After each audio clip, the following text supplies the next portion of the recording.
And welcome back, welcome back to another episode of Dogs on the Couch, where everybody's allowed to have an opinion. It does not matter if you played the game you were watching. So you're allowed to have an opinion as well. Um, where do I start? I don't even know. There's so much, there's so much that I can't even put it all together in my mind. So I'm just gonna wing it. So forgive me. This episode might not be structured, properly because there's just so much. There's so much of this stuff that I've talked about already, and the fact that all of these things that I've said, they're coming out, pause. Like, it's crazy to try to keep up with. Oh, wait a minute, I said that. Oh, wait a minute, but I said that before too. It's hard to keep count of these things. Kevin Stefanski is going through it. So today, officially, Dillon Gabriel has been announced as the new starting quarterback after the Browns got their butts kicked by the Detroit Lions. And again, it was a valiant effort by the defense. And for some odd reason, I know why, but for some odd reason, the offense just looked so terrible and couldn't do anything. And Joe Flacco looked terrible. Just as bad as Deshaun Watson looked, how everybody wanted to say Deshaun Watson, that's how bad Joe Flacco looked. Only difference between the two, when it was Deshaun Watson, they kept saying about how he looked so bad he would never play another down in the NFL again because he's cooked. He's washed. But they refuse to say that about Joe Flacco for some reason. They won't just go, he's washed, he's cooked. Because they say that about Deshaun. I think the kid like 30, 32, maybe 30, between 30 and 32, somewhere around there. So like he got plenty of time. But Joe Flacco, 41, looking like his football skills have passed him. For some reason, everybody's hesitating to say Flacco is cooked, like they did about Watson. They won't say Flacco is cooked. I don't get that. To me, if we said Watson was cooked because he was looking like that, well then Flacco looks cooked. Like, I mean, I don't understand. I don't understand how we're not doing that. So anyway, really quickly, let's just go over some of these Browns narrative pushers. I mean, I'm gonna play some stuff from uh Mr. Quincy himself watching the game, and then giving like his live commentation and reaction. Trigger warning: he do get upset. He do use a couple curse words here and there. I really don't care about this video being monetized, but I'm just saying if somebody need to cover their ears or whatever, what have you, because he's gonna do some cussing because he's gonna get upset because he's gonna be realizing in real time some of the narratives that you've been pushing, like you're seeing the bottom fall out of it. And in one of these clips, he's going to get upset with somebody bringing up the fact that Jackson Dart started for Russell Wilson and they won that game. Now, did Jackson Dart throw for 500 yards and 5 touchdowns and whoop, whoop, whoop? No, he didn't. I mean, he looked just kind of okay or whatever. But he was the starting quarterback and led his team to a win against the Chargers. Very formidable opponent in the NFL. I mean, maybe one of the top 10 teams in the NFL, maybe. Chargers. And you had Jackson Dart out there with whoever, because Malik Neighbors got hurt. So you had Jackson Dart out there with whoever else is on the Giants team. We don't really know. Whoever else is out there. I mean, I know a few of the guys, but I'm just saying, you think the Giants are like, who plays over there? You don't really know. He took those guys and beat the Chargers. So I mean, it's like to be upset or to fault someone for seeing that and then having that idea for their team as well. I mean, that's pretty logical if you ask me. But he kind of gets upset about them saying that and kind of, this is the level of intelligence I'm working against. Like, basically, like to say that the person is stupid, for trying to insinuate that the Giants may have stumbled upon or found the quarterback of the future, because they put the guy out there, put the rookie out there, gave him a chance, gave him a shot, and at the end of the day, he delivered a win. Because when it was the Browns and they beat the Green Bay Packers, oh, well, it was a win. Forget the fact that Flacco looked terrible. He led us to a win. But when it's Jackson Dart, then, quarterback of the future, yeah, we'll see. We never can keep the same energy, these Browns narrative pushers. So let's just go over some of this stuff. This is in real time. You will hear him flip-flop from, no, they're not going to make a quarterback change. They're not going to bench the guy. And then Flacco throws another interception. Well, they might end up benching him at this point. Well, how did you change that fast? After one more interception. So the first 7 interceptions that he threw, you didn't think he should be benched. But number 8, now he's got to be benched because he's thrown that 8th interception. The first 7, there was nothing wrong with that. But that 8th one, my goodness, that 8th interception, man, you can't make this stuff up. Let's listen to a few of the clips, trigger warnings, just so you know. Let's get some of this stuff going. Play here and extend the game. Great run by Judkins, right? And maybe get this thing close. But really what you're working on right now is fixing this shit for next week. So the fact that Joe Flacco's in there, it tells me I'm not going to even waste my time thinking that he's going to get benched before they play against Minnesota. So you wake up 9 a.m. next week, he's probably going to be the starter. Would love to see God. Okay, so at this point, what he's talking about, honestly, first he starts talking about what they're doing in the game, what the Browns' offense is running. Because at this point in the game, it scores 27-10, so you're down 3 scores. But there's roughly a little over 8 minutes remaining in the game, almost 9 minutes remaining in the game. So let me touch on that first. I want to speak about how this is again, this is a loser's mentality. This is the mentality of a mediocre mind. You have almost 9 minutes remaining in the fourth quarter of a football game. Yes, you're down 3 scores, two touchdowns and a field goal. You're down 3 scores. So yeah, that's a tall task. However, it's not like it hasn't been done before. And even if it hasn't been done before, a winner's mentality would say, well, I'm going to be the first to do it. That's what a winner's mentality is. But here what he does is he makes mention of, well, I mean, they're not really trying to do anything here, because what the commentator in the game is saying, the guy who's in the booth commentating the game live on TV, he's like, well, the Browns aren't really showing any sense of urgency here. Like, these guys should be, they should be getting the play in, getting up to the line, basically 2-minute offense for the remainder of the game. That's what you normally see out of just normal functioning NFL offenses. If we're down 3 scores, we still believe we got a shot at this thing, because there's a lot of football left to play, especially with the level of defense that you have, the Browns, that top-notch defense. If you go, hurry up, put some mojo on it, put some speed on it, hurry up, go down there and score, the defense might be like, oh, okay, well, you know what, let's hurry up, stop them, and get the ball back to the offense. They score again. Well, now we only down a field goal, and we right back in the game. We could win this thing.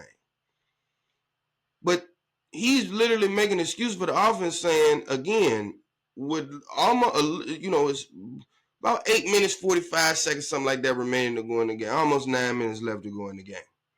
Oh, well, they're not really, what you're really working on now is you're working on stuff for next week. Why? And it's still a lot of football left to be played. Why, instead of trying to come back and win this game, why am I working on stuff for next week? Now, I could see if you down 27-10 and it's 1 minute and 39 seconds left to go in the game.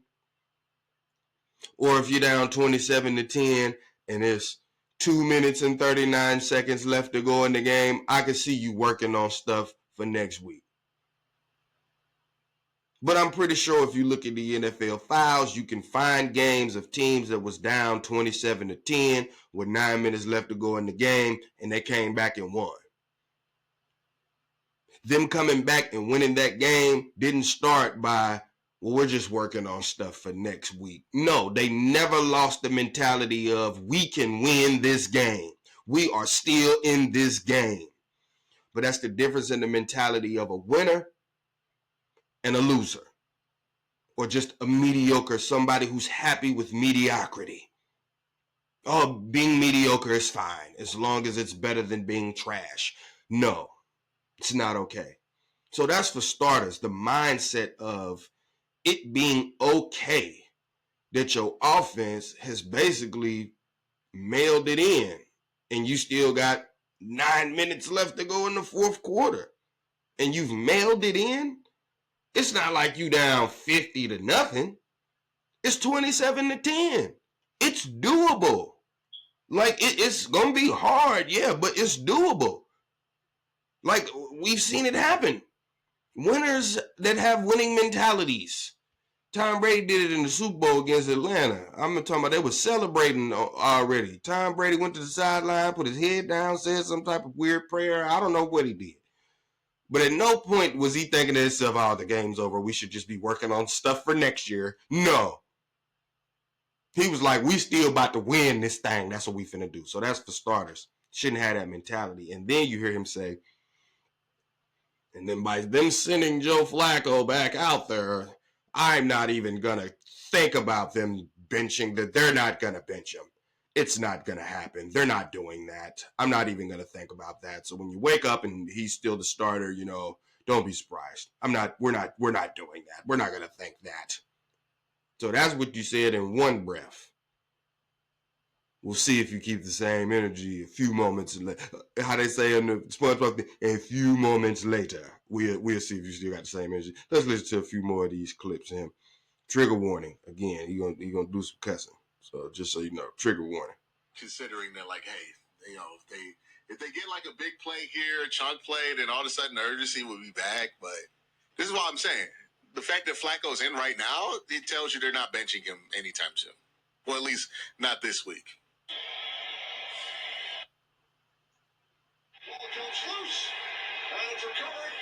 You know what? They might consider benching him now. A few moments later. That's the third.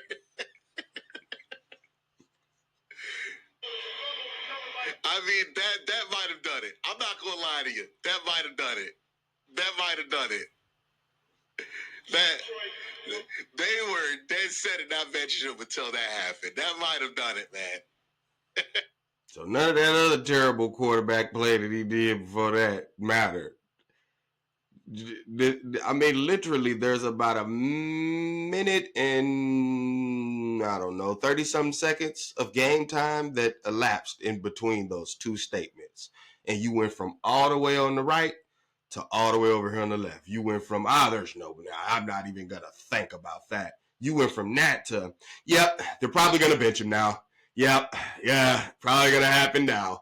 That is the epitome of, like, the Browns narrative pushing fans. Like, people who you might know the analytics of football, but the true heart of the game of football, you don't have a pulse for that. Like, you probably didn't play at a high level or be around people playing at a high level or even understand the game and how it's played at a high level, just like being just a regular old standard just football guy. You know what I'm saying? Like, sometimes, man, it's just better to just be just like a football guy, if you will, as opposed to the whole numbers thing. You know what I'm saying? Sometimes those numbers can be misleading, is the thing about it. And the next thing you know, you following them numbers, you'll go from all the way to the right to all the way to the left, instead of just, believing what your eyes are telling you, and instead of trying to push a narrative, just go with what the heart of football would tell you to do. And if your quarterback is that garbage, the heart of football would tell you, well, maybe we need to put another quarterback in. The same way that I was saying the heart of football should tell you you can't overlook all of these other things that are wrong with your team. Offensive line can't block, running backs ain't running, receivers dropping the ball, kickers missing kicks. You can't overlook all of that and just say, well, it's just the quarterback. But y'all did that. You did that with Deshaun Watson. That's exactly what you did. And then when it was time for you to do that with Joe Flacco, now all of a sudden the offensive line matters. Now all of a sudden the run game matters. Now all of a sudden you need the kicker to make these easy kicks. Now all of a sudden you need wide receivers who can catch the ball. Mind you, Kevin Stefanski had all that stuff at one time and still couldn't make it work. He ran plays. You had playmaking wide receivers, Odell Beckham, Jarvis Landry. You ran them out of town. That's what you did. You ran them out of town, bro. You had playmakers. You ran them out of town. Even Amari Cooper, you ran him out of town. You ran Buddy out of town. Then when it came to people like DeAndre Hopkins, oh, but we don't need him. We're better off without him. That's what you tried to convince us. We got Donovan Peoples-Jones. We don't need Odell Beckham. We got Donovan Peoples-Jones. Where's Donovan Peoples-Jones at now? We don't know. Who cares? Like, who really cares? Let's listen to some more of this garbage. Trigger warnings. He's gonna cuss. I mean, start DG, Flacco at number 2. I mean, Flacco's gonna be the backup no matter what rookie's starting. Why? See how you're still trying to keep the narrative going? Oh, I mean, because somebody made a comment saying, oh, the next controversy will be, they're going to bench Flacco and start Dillon Gabriel, but Flacco will be the backup instead of Shedeur. And he's like, oh, well, I mean, of course he would be. Of course. Why wouldn't he be? Because he's trash. Like, that's why. When it was Deshaun Watson out there looking that garbage, y'all said y'all wanted him to leave the camp. They was like, just pay him the money and just let him leave. That's how bad he is. He'll never play on another NFL. Mind you, Flacco's, all of his QBR ratings and all that stuff, I mean, identical to Deshaun Watson. Play on the field as well as the numbers, identical to Deshaun Watson. In fact, Deshaun Watson wasn't turning the ball over at the rate that Joe Flacco is. So there's actually one thing I could point to that Deshaun Watson was doing better than Joe Flacco is currently doing. At least Deshaun Watson wasn't turning the ball over at a high clip like Joe Flacco is, who throws an interception or two every game. Not to mention strip sack fumbles. He good at losing the ball too. So he throwing it away and he putting the ball on the ground. Both of them. He doing both of them. So like, I don't get it. I'm not understand. I don't get it. Why should we ever want to see more of Joe Flacco? We see it. We know what it looks like. We see it. So if something was to happen, we don't want it. If something was to happen where Dillon Gabriel could not play that week or whatever, what have you, because I think he had a hamstring, some type of issue in the preseason where he couldn't play. God forbid something like that happens again. You mean to tell me that you're going to put Joe Flacco back out there? Why?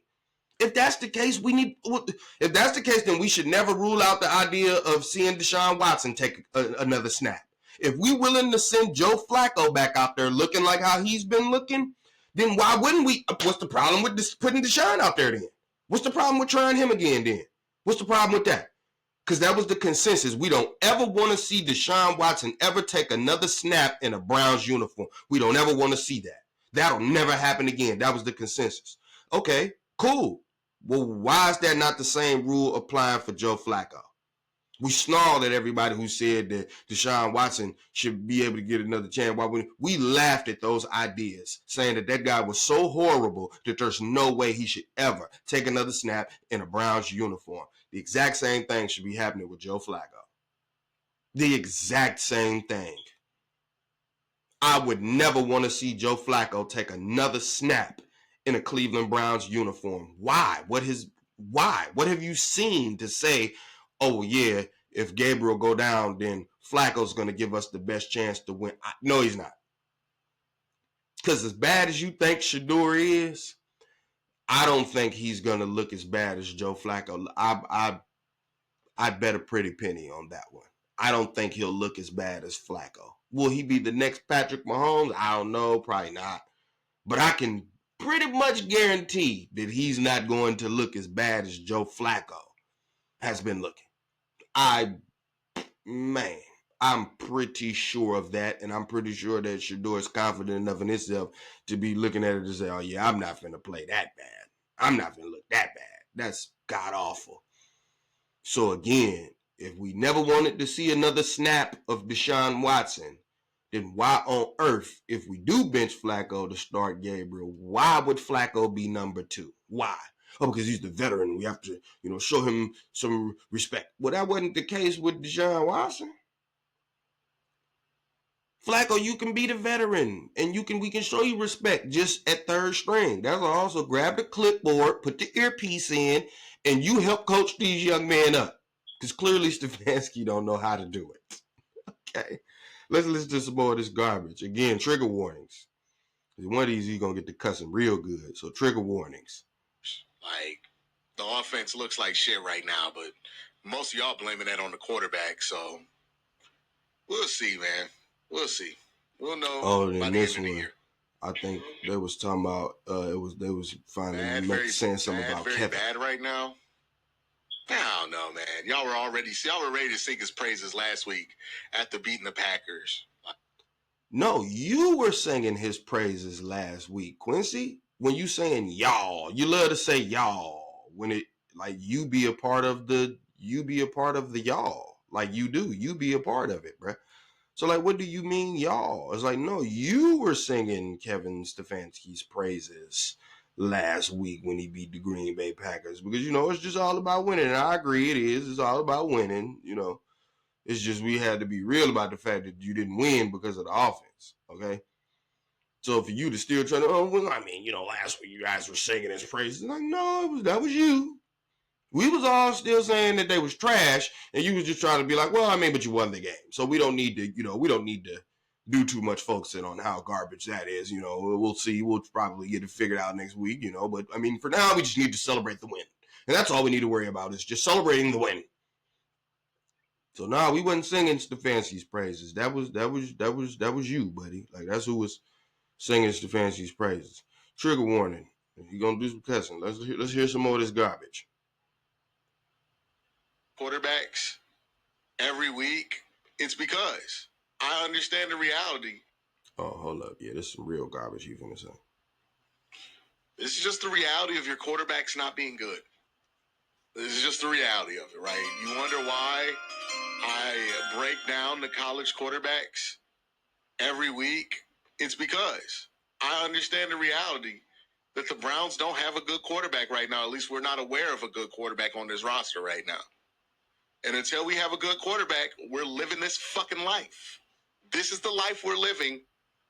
So coordinators, head coach, whatever you want to do, we're still living this life if we don't have the quarterback position fulfilled. So he's saying you can change head coach, you can change offensive coordinator. Wait. Whoa. No, that's not true. Because we haven't changed head coaches. We have changed offensive coordinators, however. We have changed quarterbacks, however. We have swapped out running backs, however. We have swapped out wide receivers, however. But we swapped out defensive coordinators. We've swapped out running backs coaches. We've swapped out offensive line coaches. We've swapped out special teams coaches. The one position that has not been swapped out is the head coaching position. That's the one that hasn't been swapped out.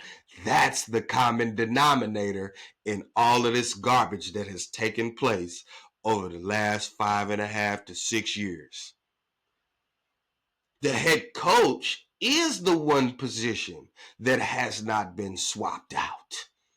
So when you're saying, this is what happens when you just don't have this is the effing life that you're gonna live when you don't have the quarterback, because it's just all about the quarterback. That's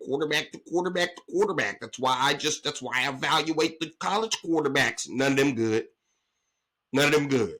Garrett Nussmeier, he ain't no good. Drew Aller, he not about to save the day. I'm sorry. I'm watching him. I'm watching him too. Mendoza. I'm not seeing none of these guys and being just like, oh, yeah, there you go. There's the next Joe Burrow. There's the next Lamar Jackson. There's the next Josh Allen. Like, I'm not looking at any of them and seeing that. I'm just not. I'm not saying that none of them won't end up being that.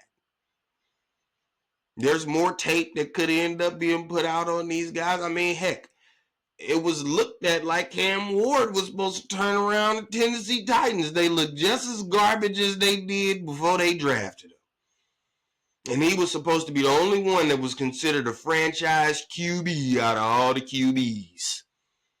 Because if it wasn't, then Jackson Dart would have went number 1 overall, but he didn't. He went late in the first round, I think number 24 or somewhere around there. Cam Ward was looked at as the franchise QB. That's the guy. Tennessee Titans still look like trash. And in the words of Cam Ward himself, they look butt cheeks. I used a different word, but they look butt cheeks. That's what he said out his own mouth. And this is supposed to be, again, the franchise QB, that if you just get the QB, then you'll be good. If you just get the QB, if you just... I'm watching it not work for the Tennessee Titans. It's like, no, there's more to it than just the QB. But here in Cleveland, like, that's just what's promoted so much. The QB, mind you, because all the Browns have never had, they don't get a QB. Kevin's never had a good QB. Mind you, he had Baker Mayfield. Because Baker Mayfield done rebuilt his career over there in Tampa Bay. He's a franchise quarterback. If you ask Tampa Bay, is Baker Mayfield a franchise quarterback, they could be like, yes, that's our guy. So he's a franchise QB. Jared Goff, a quarterback that, what's the name, Sean McVay didn't want. Well, he went over there with Dan Campbell, and next thing you know, well, he's their franchise QB. Now, in the playoffs, do we mess up a little bit here and there? You know what I'm saying? And then, it's like, yeah, he do that. But at the end of the day, he gets you to the playoffs. He gets you there. Him and Dan Campbell, they get you there. Now, what happens when they get there? Hey. But at least they get you there. You got to start somewhere. You got to crawl before you walk. So you got to start somewhere. Let's listen to some more of this. Let's listen to some more of this hot garbage. Trigger warnings. Lighter jobs. Yeah, okay, buddy. You don't know what the fuck you're talking about. What was the point of using Hold on. People just be yapping. What was the point of using 2 draft picks on a quarterback if we want one next year? Good question. We're taking flyers on quarterbacks. Like, what do you want the Browns to do? Everybody who's complaining. I guess I pissed off the Shedeur fan base today because they're mad that I'm not saying Shedeur is automatically the answer. I'm just saying, bro. Until you get a quarterback that's worth anything in here, you're going to live with this level of problems. So, again, somebody asks a legit question, which is, because that's one of the narratives that's pushed. Oh, well, our quarterback's in next year's draft. That's when we'll be able to get the franchise QB, because there wasn't any in last year's draft. That's what was told. Cam Ward was the only one.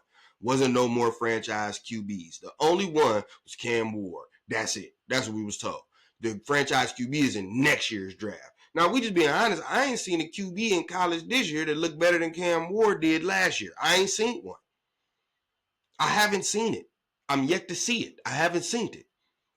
So when they ask, so if we get in the QB in 2026, and we talking about how bad the offensive line is and how bad the receivers are and all this other stuff, why do we waste 2 picks in this year's draft on QBs when the QB that we supposed to get is in next year's draft? Make it make sense, because it don't make sense.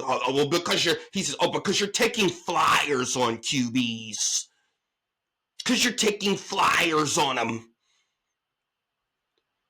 Here's my thing. If you don't ever play them in the actual games, if you take a flyer on them just to say, well, they're not ready to play. They're not ready to play. Well, then why did you take a flyer on him then if you're not willing to see if he's ready to play or not? Because the only way you ever truly going to know if a quarterback is ready to play in an NFL game, he got to go out there in an NFL game and he has to play in order for you to truly see whether he's ready or whether he's not. That's the only way to know. Because I'm pretty sure everybody thought that Jamarcus Russell was ready to be an NFL QB. And then when he got out there, it was like, well, it don't look like this guy's ready. And you didn't know that until he actually got out there and you see him perform, and then you can see whether or not if this is going to work or if it's not going to work. So my thing is, you shouldn't be taking flyers on QBs to not give them reps in practice, to pull them in the 2-minute drill in the preseason game to put in Tyler Huntley. Well, then why did you take a flyer on one of these other QBs just to take him out of the game and put Snoop Huntley in there? For what? Put the QB in there that you took a flyer on, that you wasted a draft pick when you could have drafted an offensive lineman that you clearly need, because I don't think any of the offensive linemen you got is under contract next year, so you could have no returning linemen. Instead of wasting those picks on QBs that you're not even going to put out there in the preseason, you don't let them take no reps in practice, and you don't put them in the game in preseason to see what he got. Well, then why did you take a flyer on him? You should have drafted an offensive lineman. Doesn't make any sense. And you tried to make it make sense by saying, well, they're taking flyers on QBs. Well, not if you ain't going to put him in the game to see what he got. You took a flyer on him just for him to take up a roster spot when you could have drafted an offensive lineman that now all of a sudden everybody's saying that we need. We needed him last year when we had Watson, but we overlooked that and said that it was Watson's fault. And instead of just saying that it's just Flacco's fault this year and just swap out the QB, we got to make up all these other excuses. Now we need linemen. Now we need receivers. Now we need a special teams coach. Now we need all this extra stuff besides just swapping the quarterback. Let's listen to some more of this garbage. Trigger warning. Might be another little bit of cursing going on here. I think this is the one about Jackson Dart. Let's see. Okay, 1 week, we think New York solved their quarterback problem. This is the level of intelligence I'm working against here. By the way, the New York Giants, 21-18? Yeah, they solved their fucking quarterback problem. We'll see. Basically making it seem like, 1 week, Jackson Dart, they solved their quarterback. Yeah, right. What did they win? What, 21-18? Oh, yeah, they solved their quarterback problem. When you beat the Green Bay Packers, what did you beat? What was it? What was the score? I think you beat the Packers by the same number of points that the Giants beat the Chargers by, which was 3 points. I think. So when the Browns beat a team by 3 points, oh yeah, hooray, hurrah! We gotta celebrate the win. It's a win. Would you looky there, looky there? Got us a win. It's the Green Bay Packers. Would you look at that? But when someone brings up the fact that the hopeless-looking Giants decided to start their rookie QB against one of the better teams and defenses in the NFL, and then we're actually able to generate a win, well, you mock it. Oh, it's only one game. It's one game, and then what did they win? What was it, 21-18? Oh, yeah, they found their quarterback. Yeah, sure. What's really going to make you look stupid is if Jackson Dart actually ends up being a baller. Then you really going to look stupid because you on tape mocking that. Like, I don't, you know what I'm saying? Like, I don't understand. People might think, might forget what the beauty of social media is. Like, you on record. Like, we got you on record mocking somebody that insinuated that Jackson Dart could be the answer at quarterback for the future for the New York Giants. You mocked them. You laughed at that. You just, yeah, right. What they won, 21-18? And then here's what's so weird. Here's the other weird part about it. If Dillon Gabriel goes out and against the Minnesota Vikings do the same thing that Jackson Dart did, you will hear that same guy that you just heard mocking them about Jackson Dart. He's going to be singing the praises of Dillon Gabriel. That's what he's going to be doing. He's going to be singing the praises of Dillon Gabriel and Kevin Stefanski putting together a great game plan for the rookie QB so that he can have success in his first NFL start. And it led to a win. Way to go. This may be our quarterback of the future. We may have our guy. That's what you're going to hear him saying. Mark my words. If the Browns end up winning this game, that's what you're going to hear him saying. Mark my words. And then I'll be back to, of course, replay it so that we can indeed hear him saying that. Now, last but not least, this clip here, courtesy of Asante Samuel. He has a little podcast or something like that he does. This clip that you're going to hear here is about a minute long. And the entire clip is different press conferences after losses where Kevin Stefanski is saying, well, yeah, we got to do better. Yeah, we got to do a better job of coaching. Well, that's all on me. Well, that's my fault. Well, that's 100% me. You finna hear a solid minute. Each clip is a different clip. It's not the same thing. It's gonna sound like it's the same thing, but each clip is a different clip. And before I make my point, let's listen to it. Let's hear it. This is the head coach of the Browns. This is Kevin Stefanski. The guy that I said should have been fired in 2020. Let's just listen to him for a second. Let's listen to him. My responsibility to get it fixed. It's my responsibility. Outcoached now. They outcoached us in every phase. We didn't do a good enough job as coaches. We're just not doing a good enough job, and that starts with me. That's coaching. That's on me. Bottom line. Yeah, again, that's coaching. Put that right on me. We just have to be better. That's on me. Many sacks that's on me. It's all of us. Me. That's on me because everything that happens on that field is my responsibility. I need to own a large part of that, and that falls squarely on me. Again, nobody's fault but my own. I didn't put our guys in position to succeed. As coaches, it's all of us. We have to be better.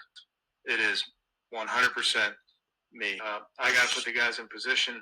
Ultimately, I got to give him better stuff, and ultimately that's on me. And I got to give those. Respectfully, he's telling you himself that he's not good at his job.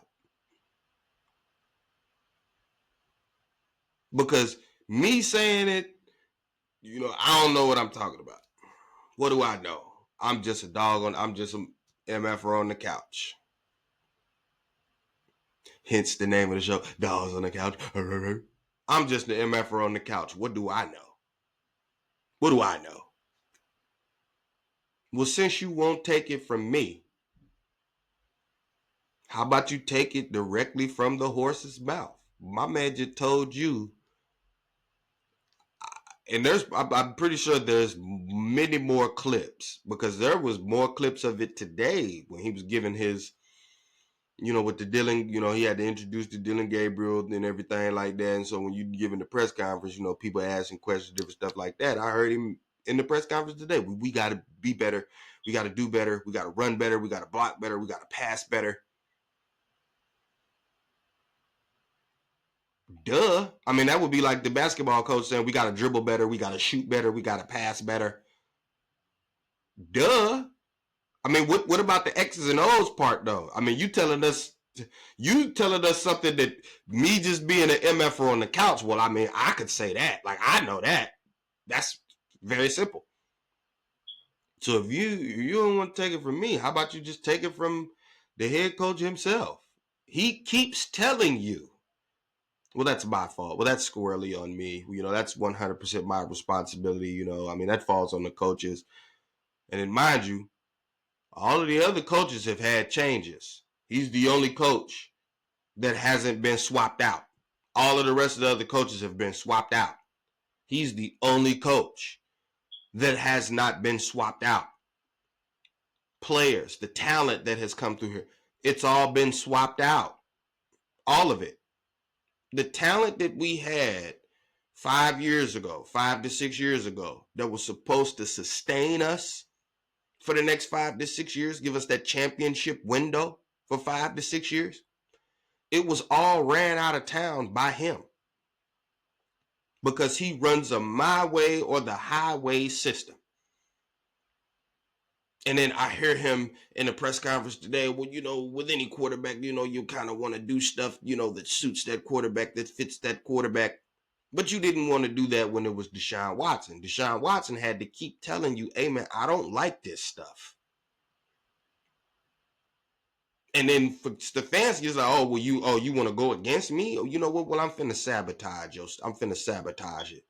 We're going to bring in another offensive coordinator. We're going to have him draw up. Me and him going to collaborate. I'm not just going to let him draw up all the stuff for you, but we're going to collaborate to draw up some stuff for you. But I'm not going to let him call the plays. I'm going to call the plays for you so I can sabotage you. But then when Jameis Winston get in, the guy that actually fits Stefanski's offense, well, now all of a sudden you don't want to call plays for the guy that fits your system. Ken Dorsey, I'm going to let you call plays for the guy that don't fit what you was really trying to do because you was brought here to really be working with Deshaun Watson, but I'm going to have you working with Jameis Winston instead. Stupidity at its absolute finest.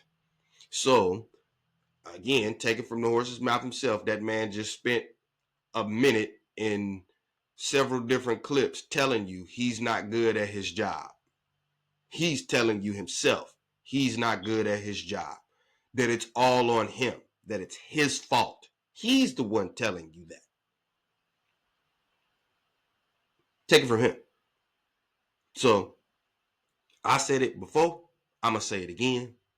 The only thing that seems to be left to save Kevin Stefanski's job as a head coach for the Cleveland Browns going forward, Dillon Gabriel's going to have to get out there and he's going to have to look good. Because if you remember in the previous episode, I said, when, I was like, it ain't if, it's when. I said, oh, Dillon's going to get out there. There's no way around it because the way Flacco looking, there's no way you can tell me he keep looking like that. It's not going to happen. Gabriel's going to have to get out there. When he does, it's sink or swim for you, Stefanski. It's sink or swim. Gabriel's going to have to get out there. He's going to have to look amazing, and he's going to have to win some football games.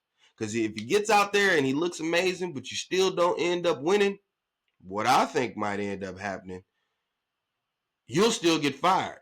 They'll say, look, well, even though Gabriel was his guy, Gabriel looked good under his trash play calling. So we'll keep Gabriel. He might end up being he might even be a franchise QB. Who knows? We don't know. You really can't find out what people are when Stefanski's coaching them because Stefanski can't coach talent. He can coach some mid people and make them look all right, but he can't coach talent. If you got a talented player, he don't know how to coach it. Baker Mayfield is clearly talented. We see it over there in Tampa Bay. Kevin Stefanski couldn't coach him. Odell was clearly talented. We saw it in New York. We saw it for a short time with the Rams after he left from here. Couldn't coach the talent for some odd reason. Kareem Hunt, talented. Kevin Stefanski just couldn't find ways to get him the ball. He wouldn't even draw up plays for Nick Chubb and Kareem Hunt at the same time. And again, the pitch count thing, like because I was getting ready to end the episode, I got a quick clip though about this pitch count thing because it is indeed a real thing. Like it was a real thing. The pitch count. Sign T. Higgins and Chase and like it. No. He wouldn't. He wouldn't call those plays. As a matter of fact, when Nick Chubb was here and you had a superstar, I heard the play by the people, Nathan Zegura told on my airwaves when I was on 92.3 The Fan, he said the Cleveland Browns have an analytical department where they decided that the running backs' carries are diminished after 18 carries. They've charted that the progression in the gains and the effectiveness in running backs go down at 18 carries. So they like to keep between 14 and 18. How dumb does that sound? That's somebody just following numbers instead of the heart of football. Because I could care less what those numbers tell me. If I'm watching my running back take it to the other team, pause, well, I'm finna keep giving him the ball. I don't care that analytically it says his numbers will go down. I don't care what that says. If I'm watching it and he out there killing it, I'm about to keep giving him the ball. That's what I'm finna do. Like, I don't get it. I don't get the pride. I don't get the thought process. I don't understand it. So again, I say, Dillon Gabriel is gonna have to get out there. He's gonna have to look amazing, and he's gonna have to win you some football games. Because if this is my thought process on it, if Stefanski felt that his job was as secure as it was last year, I don't think he would have made the move to Dillon this week. I don't think so. I think the heat under his seat is getting hotter. And I think he can start to feel it now because the excuses are running out. And everybody who was once standing 10 toes down for him, they're slowly singing a different tune. Very slowly. Because all of the excuses are gone. There's no Deshaun Watson. There's no Ken Dorsey. It's your playbook. It's your play calls. You have Joe Flacco, who was the best quarterback to run your system. He put up the best numbers running your system. So he was the best guy to run your system. Because last year you told us it wasn't the offensive line, it wasn't the wide receivers, it wasn't any of that. It was just the quarterback. You even got 2 brand new shiny running back toys and a brand new tight end who's a great catching kid. Dropped a couple balls in his last game, but still. So the only thing left, and again, I always felt like the reason that Jimmy Haslam said that Andrew Berry picked Shedeur Sanders was to be clear that Dillon Gabriel was Stefanski's pick. That's who he wanted. That's who he sings the praises of, Dillon Gabriel. And he's the supercomputer. He's the super processor. He gets the offense up here. Again, that lets me know that Stefanski be contradicting himself when he say he does what fits the quarterback. It's like, no. Because if that's the case, you would tailor some things for Shedeur just in case you would ever have to use him. But no, you like Shedeur ain't ready because he can't process my offense. Well, my thing is this, man. If you could play quarterback, then instead of me trying to force you to process my offense, I'm going to just dumb it down for you. Let me just dumb it down for you. Because you can play quarterback. You got the skill set. You got the tools. You got all of that. So let me just dumb the offense down for you a little bit, even if that's what I got to do, which I don't even think, truth be told, that's what you got to do. Honestly. Because Rex Ryan tried to play Shedeur's, you need to be in the front and, learning this stuff. And then there's clips of Shedeur sitting in the front in the training room, like he's literally in the front row, like looking at the offense, like he's up front paying attention. But just because he got his hat turned backwards, you want to talk crazy about him. Like, I don't understand. I don't get it. But again, a smart coach would just be like, all right, well, look, let me tailor the offense to Shedeur. Let me find out pieces and parts of the offense that work for you, and we'll just use that. As opposed to, well, no, you have to get this because it's my way or the highway. Well, that's what runs all of the talented players up out of here. And why don't none of them ever want to come here? Like, if you got a choice, you're not just thinking, I want to come here. In fact, you see players celebrating when they leave here. It's like, woo, yes, glad I got up out of there. I couldn't take it no more.